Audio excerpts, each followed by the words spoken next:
The 50 के बाद रजत दलाल के दिए गए इंटरव्यू पे क्यों भड़की चाहत पांडे। आप भी सुन हैरान होने वाले हो कि आखिरकार चाहत पांडे इतना ज़्यादा क्यों भड़कती हुई नजर आई रजत दलाल की बातों को सुनकर।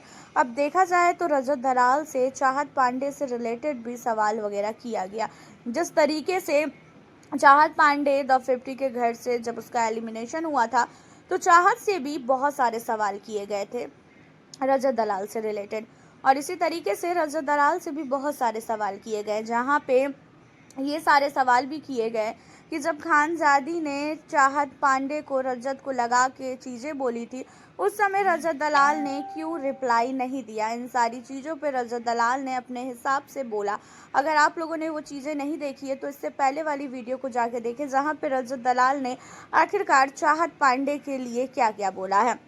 अब आपको बता दें, इन सारी चीज़ों को सुनने के बाद चाहत पांडे जो है काफ़ी ही ज़्यादा भड़कती हुई नजर आई, जहां पे चाहत पांडे ने रजत दलाल को लेके बोला कि रजत के दिमाग में चाहे जो भी हो, वो मुझे क्या मानता है नहीं मानता है मुझे नहीं पता, लेकिन हाँ उसने घर के अंदर जितना मेरी हेल्प की है उसके हिसाब से मैं उसे एक दोस्त मानती हूँ। और बिग बॉस के घर में भी हम दोनों को लेके बहुत सारी चीज़ें फैल रही थी, लेकिन मेरा और रजत का ऐसा कोई भी सीन नहीं है, ना पहले था ना अब है और ना ही आगे कभी भी ये सारी सीन रहने वाले हैं। जहाँ पे चाहत पांडे का कहना ये है कि प्रिंस ने भी मुझे कई बार रजत को लेके बोला कि मुझे रजत की टीम से अलग हो जाना चाहिए, लेकिन मैं नहीं हुई क्योंकि मुझे अपने टीम वालों पे भरोसा था, बट मेरे टीम वालों की गलती की वजह से ही मैं बाहर आई हूँ। इन चीज़ों को मैं मानती हूँ।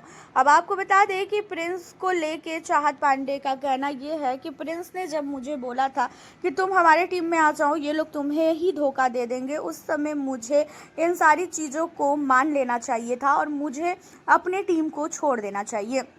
रजत ने वोटिंग में क्या किया क्या नहीं किया ये सारी चीज़ें तो बात की बात थी, लेकिन रजत मेरे लिए कभी भी स्टैंड नहीं लेता था घर के अंदर। मैं अपना स्टैंड खुद लेती थी।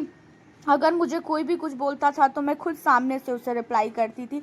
मैंने रजत की कभी भी मदद नहीं ली इन चीज़ों में, और ना ही मैंने रजत को कभी बोला कि तुम आओ और मेरे लिए लड़ो। अब इन सारी चीज़ों पे आपका क्या कहना है। हालांकि ये दोस्ती है, दोस्ती में तो घर के अंदर ये सारी चीज़ें होती ही है। अगर दोस्ती है, एक टीम के बंदे हो और अपने टीम वालों को कोई कुछ बोलता हुआ नज़र आएगा तो फिर गुस्सा तो आएगा ही आएगा, और यही वजह थी कि भाई चाहत और रजत दलाल की बॉन्डिंग इतनी अच्छी हुई थी घर के अंदर।